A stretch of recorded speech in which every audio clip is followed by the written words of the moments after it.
Teaching a person to drive can be a tough task for anyone, but if you take the time to prepare and work patiently with the learner, you will make a huge difference to their driving ability now and encourage safe driving for their future.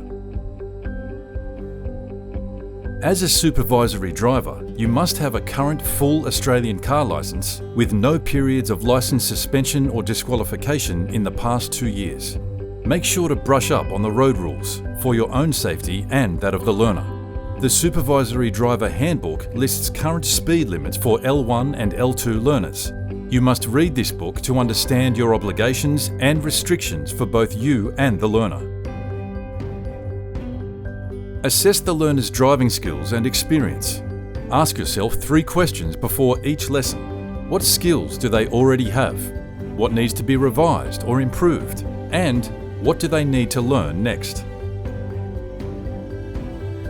Outline a plan for your lesson and set aside time for discussion before you begin. It may be necessary to begin the lesson in a quiet, traffic-free location, like an empty car park, to learn the basic skills of using the steering wheel, brakes, accelerator, clutch, and indicators. Ensure the learner is in a comfortable position with seatbelt fastened. Ask the learner to adjust the rear and side mirrors and give them a moment to familiarise themselves with the vehicle's controls. With both hands on the steering wheel in the 10-2 or 9-3 position, they're now ready to begin. Repeat basic driving tasks in the car park until the learner becomes confident and capable of controlling the vehicle. When you're satisfied with their ability, start introducing the learner to streets, roads, and highways. As they progress, communicate with the learner what steps they'll need to take in advance to successfully perform a task. For example, before turning right at a roundabout, instruct them to check the rear vision mirror, look left and right as we approach, indicate right. As you get closer to the roundabout, start slowing down, change gear if needed, look left and right again. No vehicles in the roundabout, continue on. Signal left as we leave the roundabout. After the manoeuvre, give constructive feedback if necessary.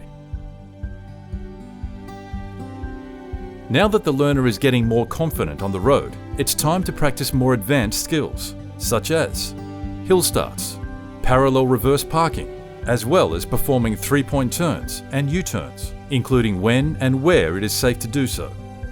To encourage safe driving for the future, teach the learner how to drive defensively by maintaining a safe vehicle distance from the vehicle in front, as well as avoiding their blind spots. Discuss how to scan for hazards ahead, including pedestrians. Talk about how you might react to avoid a collision. When the time is right, you'll need to expose the learner to a variety of road conditions, such as driving in the wet, gravel roads, as well as driving at night.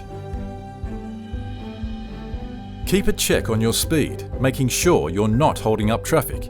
Remind the learner before any action to check the mirrors, signal, check blind spots, do a head check.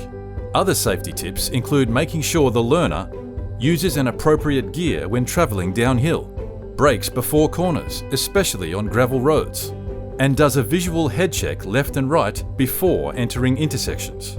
Remember, learning to drive can be demanding for both you and the learner, so take regular breaks. As we finish the lesson, our learner should have parked legally, applied the handbrake, and left the car in gear or park. Let's take this time to review and give constructive feedback. If it helps, jump back in the driver's seat to demonstrate where the learner may have failed. Your job is to help the learner develop the attentiveness and responsiveness needed to become a safe driver. With proper planning and an encouraging attitude, you will greatly enhance the learning experience for both you and the learner.